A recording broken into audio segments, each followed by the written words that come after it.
Disclaimer, this is comedy, occasionally true, always sarcastic. If you came for real news, you're lost. If you take it seriously, that's on you, and maybe your therapist.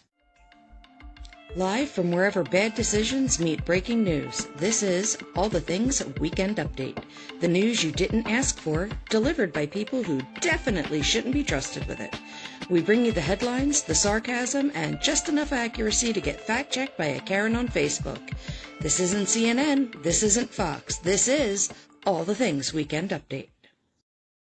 Hi, and welcome to All the Things Weekend Updates with Kris and Dave. I guess I'll go right into it. In Halloween news, Bigfoot sighted once again alongside of a road by a pumpkin patch. Eyewitnesses say that he was sharpening his teeth on pumpkins. I don't know how true that is, but we'll go with that. Witnesses report seeing Bigfoot walking through chicken coop maze. This is a good one. Wearing nothing for a costume other than feathers and chickens for a head. Wow, who writes this stuff? Local witnesses this week report seeing a large hairy creature along with a distinct smell alongside a creek.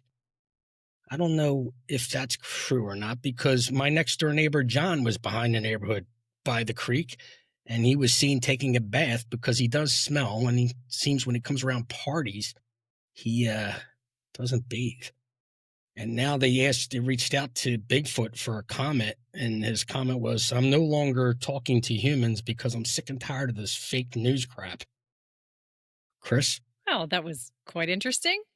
Welcome to spooky season. But hold the pumpkin spice, because I ain't talking about that election season nightmare that, where ghouls slither out of DC's swamp. Oh, no. I'm talking Halloween. The one time a year when Spirit Halloween sets up shop in a dead Kmart. Teenage pregnancy rates skyrocket faster than you can say, sexy minion costume. I mean, come on, people. It's like every October, high school girls go from, I'm here for the algebra quiz, to, I'm a naughty vampire who got an A+ in seduction.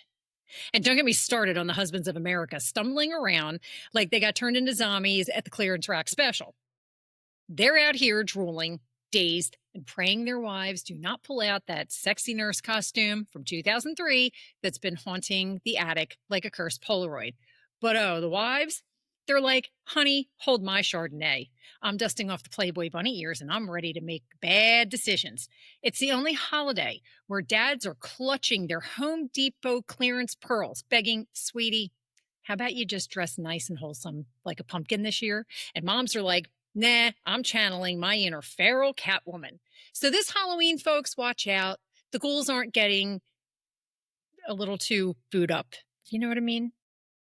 Dave? In Philly sports news, Joel Embiid still trying to carry the 76ers. They say they wonder why his back won't heal. Joel called a team meeting, sources say, and he told the team he believes in them while he was watching an Aliens documentary. Coach Nick Nurse responded to Joel's cry for help by purchasing a Roomba to play defense for the whole entire team, because apparently he can't be everywhere on the court. During that weekly interview, Nick Nurse also quoted in saying that for Halloween, he went out and got decor, Chicago Bulls championship decor for the locker room, putting fake rings and fake championship trophies along the tables. One of the team members walked in and said, "Nick, what is this supposed to be?" And his response was, "No wonder we can't win." At the end of the interview, Nick Nurse was quoted as saying, he's getting into that spirit of Halloween because he's giving out free chocolate basketballs to all the fans courtside. And that's the reason, because his team likes to give up the basketball to the opposing team all the time. Again, not sure who writes this stuff. Kris? Hold on to your thigh masters, folks. Alan Hamill, the 89-year-old widower of Three's Company legend Suzanne Summers, just yeeted his grief in the future with an AI clone of his late wife. Suzanne, who went to the Regal Beagle in the sky 2 years ago after a battle with cancer. She has now been digitally resurrected as the Suzanne AI twin, ready to dish wellness tips and Chrissy Snow giggles. This bot's been fed a diet over 27 books, every interview from here to Roper's Rooftop, and enough Three's Company reruns to make Jack Tripper trip over his own bell-bottoms. Hamill swears it's spooky spot on, not being able to distinguish her from the real Suzanne, which they're all hiding like Jack avoiding Stanley Roper and Ralph Furley when the rent is due. Apparently, Suzanne cooked up this idea in the 80s with her family. But fans? Half are toasting the tribute, and half are like Janet, dodging a bad date. Grief's tough, but this is next level. Hamill's basically got a holograph housemate who will never fight over the rent. Bold move, Alan. I wonder how your girlfriend feels about this. Talk about Three's Company. So, from all of us at Weekend Update, Jack, Tripper, Larry, Dallas, and me, Chrissy Snow, be safe, keep it real, and remember who you are.